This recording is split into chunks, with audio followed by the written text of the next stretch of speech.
Lần này mình sẽ dẫn các bạn đi xem thác nhá. Thác Pombaraknia nhá. Ôi, thật sự là quá lạnh các bạn ơi.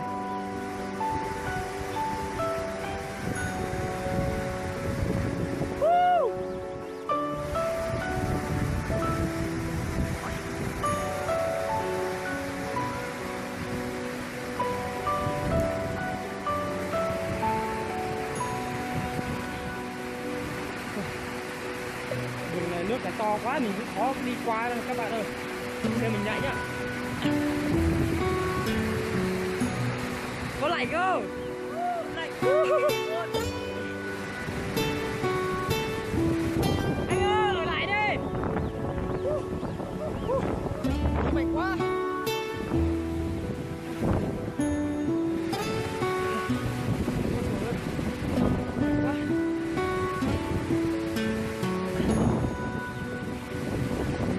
Các bạn đi xem nhé.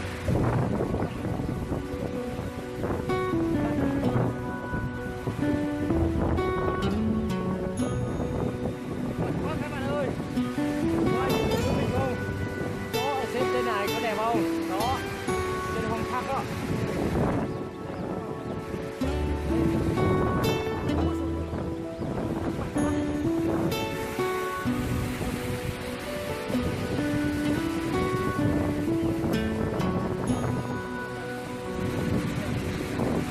Nước từ trên cao xuống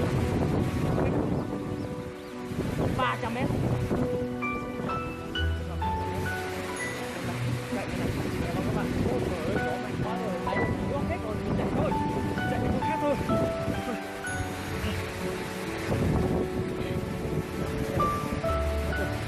Đấy chưa, cỏ đẹp chưa, đấy chưa, cỏ đẹp chưa, cây cao chưa. Rồi mình đứng đây nhá. Mình sẽ đứng đây. Dạ. Đó, mình đứng đây.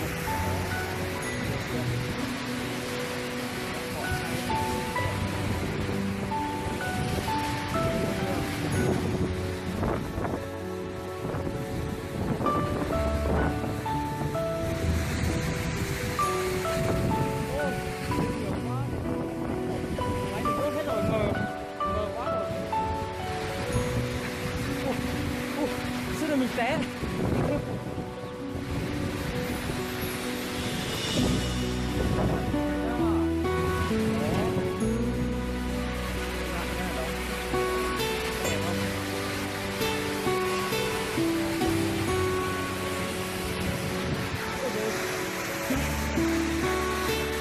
Thật sự là gió rất là mạnh các bạn ơi. Các bạn có nhìn thấy không? Rất là mạnh luôn.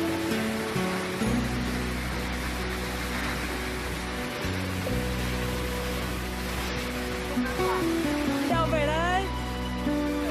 Đi gặp người yêu không tàn. Về người yêu vẫn đứng ở dưới cái đợi có gái nhiều lắm.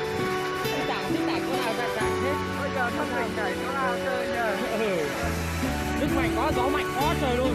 Anh mình ướt hết này. Ướt camera quay nó mờ lắm.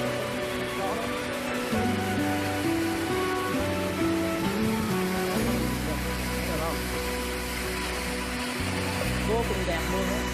Nếu như các bạn muốn đi xem á, hãy tới để mình có thể dẫn các bạn đi xem nhé. Bây giờ mình lên trên luôn, lên trên cùng luôn để mình quay cho các bạn xem.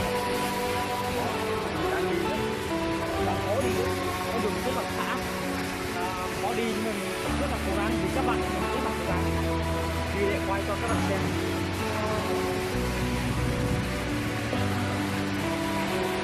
Được chưa?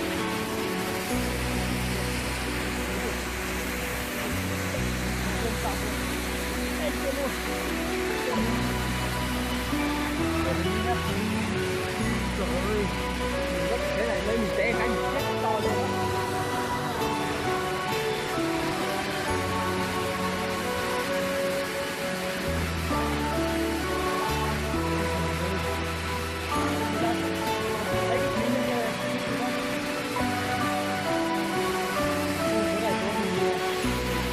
Mình ngồi đây, quay xuống đó, đó mình dựng xe chỗ này.